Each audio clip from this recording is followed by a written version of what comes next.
Shalom, shalom, peuple de Dieu.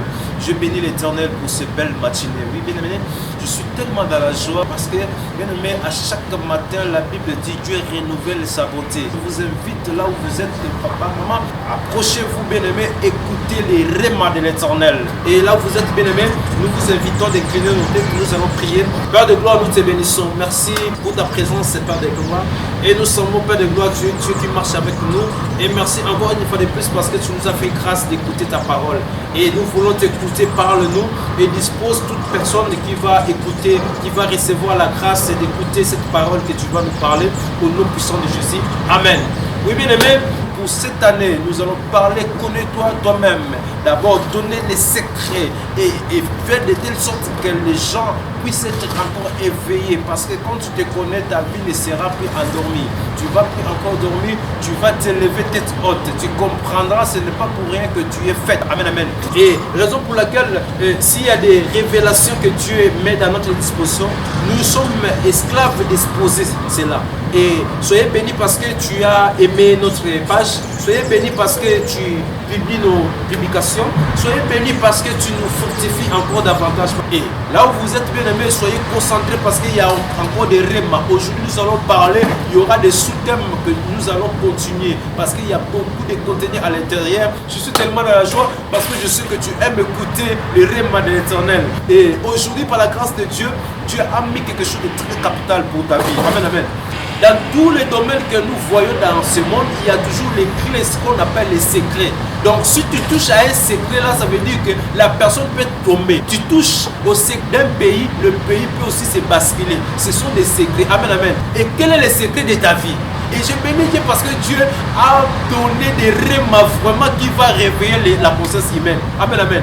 Les secrets pour un pays, si on parle du secret, on ne voit pas le président en réalité. On ne voit pas les ministres en réalité. Pour un pays, on voit les conseillers. Bien aimé, si le pays est mal conseillé, le pays là aura pas de succès. Le pays là va pas vraiment être un pays riche s'il y a de mauvais conseillers. Et si le pays a de bons conseillers, vous allez voir le pays va exceller. Pour un homme aussi c'est pareil. Si l'homme a un bon conseiller, vous allez voir tout ce que l'homme va faire va toujours exceller parce qu'il est bien conseillé. Amen, amen. Et si la personne n'a pas de bons conseillers, vous allez constater les dégâts que l'homme va faire. Amen, amen. Comme les enfants à la maison. Si les parents, ça veut dire ils ont bien éduqué les enfants, quelque part, ce sont des conseillers des enfants, vous allez voir les enfants vont bien grandir. Vous allez constater que les enfants là sont bien éduqués parce que c'était auprès des bons conseillers qui sont des parents. Dans des administrations, dans la société, on sous-entend il y a toujours des conseillers qui sont là rien que pour pouvoir suivre comment la marche, comment et essayer d'arranger là où ça ne marche pas. Et si vous constatez que la société n'excelle pas, ça veut dire qu'il n'y a pas de bons conseillers. Et raison pour laquelle tu ne peux pas mettre n'importe qui comme un gérant dans une société. Un gérant, c'est quelqu'un qui a des visions un peu lointaines pour faire de telle sorte que la société puisse être encore excellée. Et aujourd'hui, par la grâce de Dieu, notre sous-thème est qui est ton conseiller. Nous allons parler aujourd'hui qui est ton conseiller.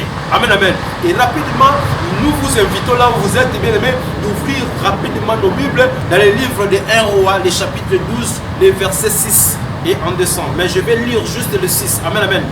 Pour que nous comprenions. Lisons au nom de Jésus-Christ. Le roi Roboam consulta les vieillards qui avaient été auprès de Salomon, son père, pendant sa vie. Et il dit: que conseillez-vous de répondre à ces peuples? Dans le livre de 1 roi que nous venons de lire, le roi Roboam consulta les vieillards qui étaient auprès de Salomon, qui fit son papa. Bien aimé, pendant la reine, il y avait des divergences. La population réclamait, le peuple réclamait, le peuple était déjà au bout du souffle, n'arrivait plus, il y avait la chasseresse, il y avait la souffrance. Le peuple n'arrivait pas. Et le peuple réclamait auprès du roi. Et le roi demanda aux vieillards: que conseillez-vous? Amen, amen. Aujourd'hui, tu as des problèmes qui passent dans ta vie. Tu t'approches auprès de qui pour demander des conseils.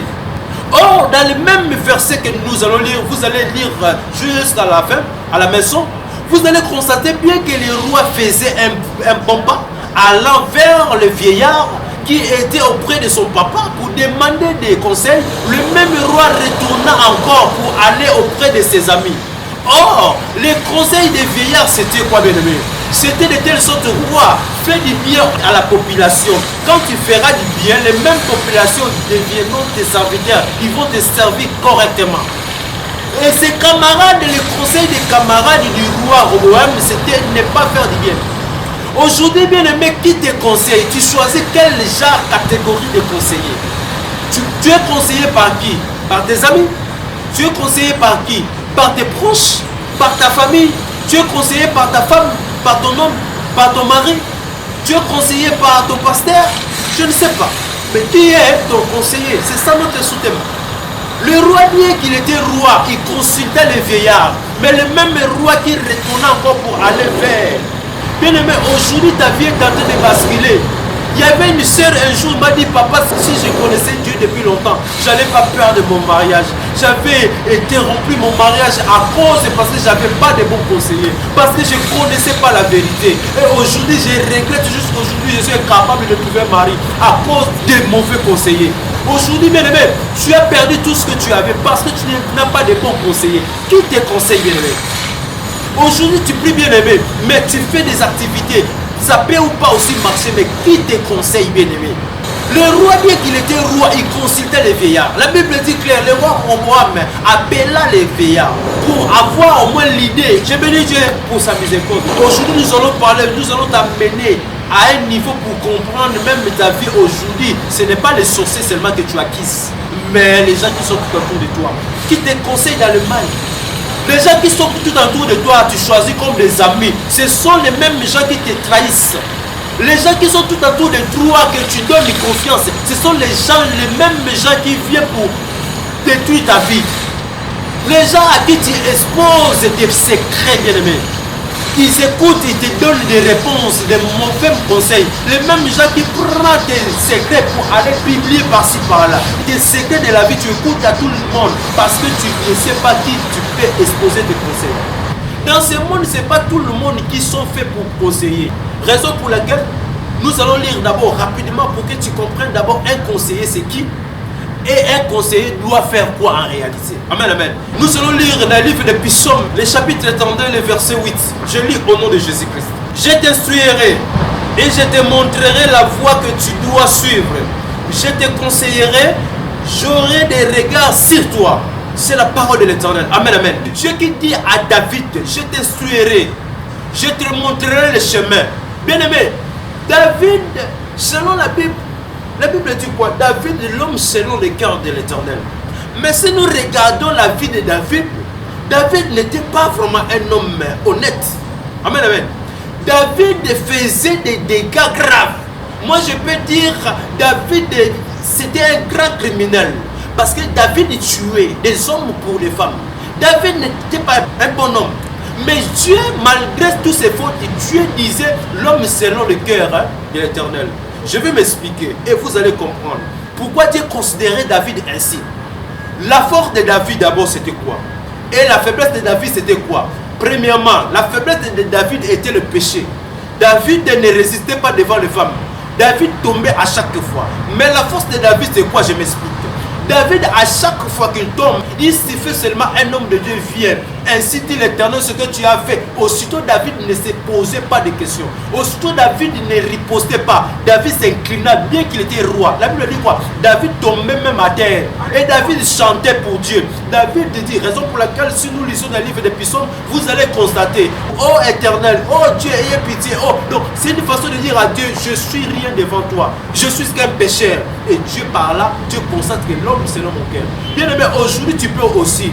Ce n'est pas le fait que quand tu tombes, tu laisses. Il faut avoir les stratégies.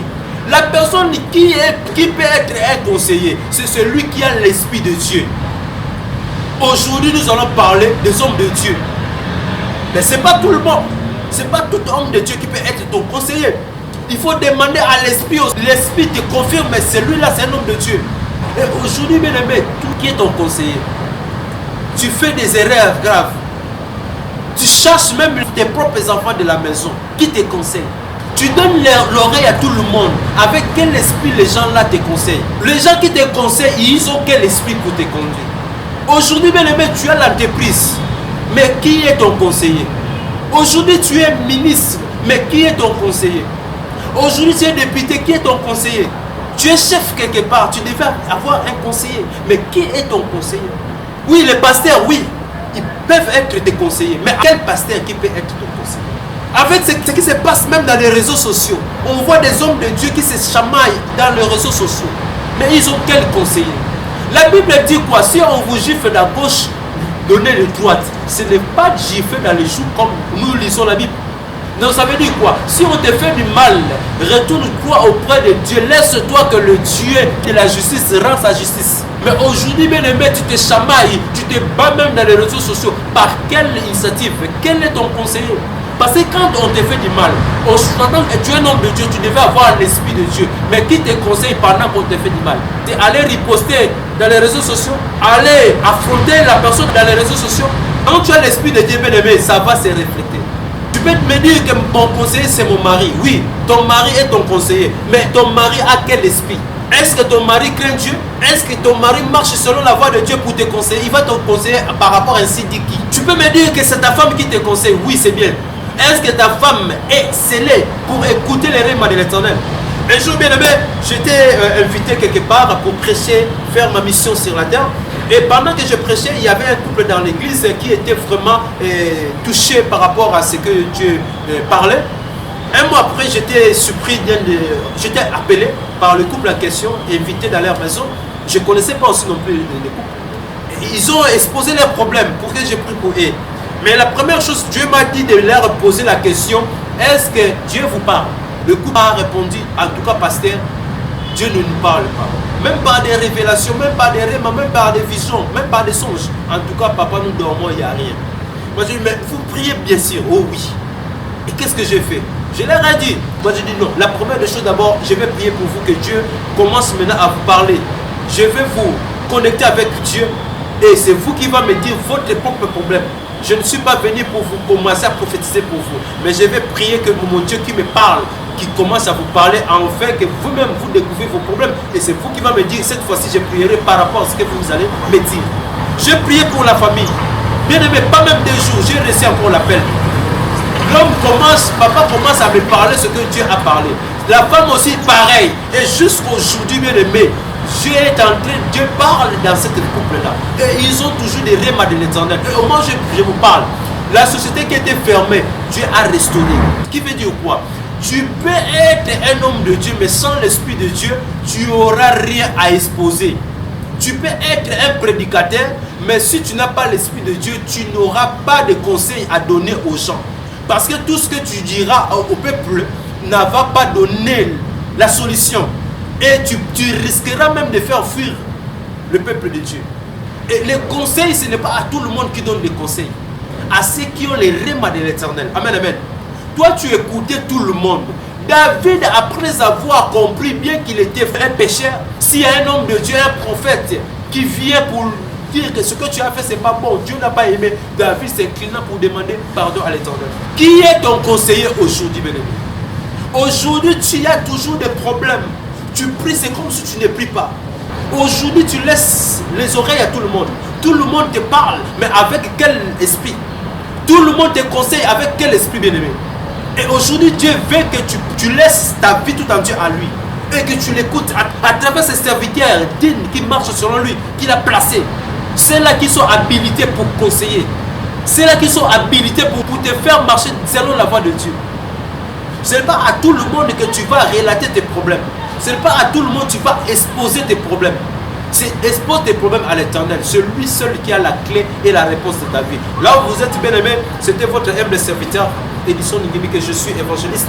Et nous sommes dans la mission prêcher l'évangile, amener le peuple de Dieu dans la voie convenable que Dieu attend de nous. Nous sommes faits bien aimés pour vous fortifier encore davantage. Et raison pour laquelle nous sommes là dans notre thème, connais-toi toi-même. Et notre sous-thème d'aujourd'hui, c'est qui est ton conseiller? C'est notre sous-thème. Aujourd'hui, par la grâce de Dieu, tu as compris que tu n'es pas fait pour donner, exposer tes problèmes à tout le monde. C'est à seul Dieu et le vrai Dieu et à ses disciples et à ses serviteurs qu'il a placé que tu peux exposer tes problèmes. Et nous sommes là, bien-aimés, pour t'aider encore une fois de plus, pour te fortifier encore davantage et te soutenir encore là où tu es, là où tu n'as plus l'espoir. Et désormais, à partir d'aujourd'hui, bien-aimé, il ne faut plus exposer tes problèmes à tout le monde.